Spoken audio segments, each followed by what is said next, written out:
pagbebenta ng lupa na hindi pa napaparte.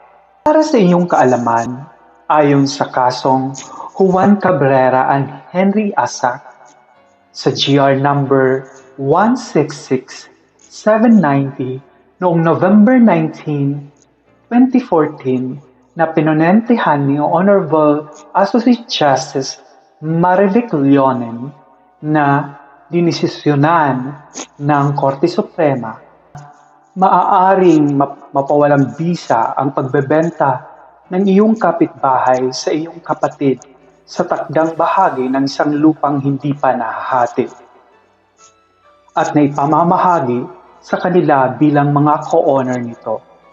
Ngunit, maaaring ibenta ng iyong kapitbahay bilang co-owner ang kanyang undivided aliquot share o yung parte sa minanang lupa na mapupunta sa kanya matapos ang partisyon or partition proceeding o physical adjudication.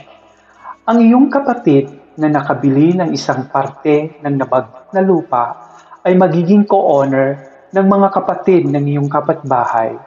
Maaari ring maibenta ang karapatan ng tao sa bahagi ng lupa kung ang lahat ng may-ari o co-owner ay nagkakaisa sa pagpapayag na ibenta na ang nasabing bahagi ng iyong lupa.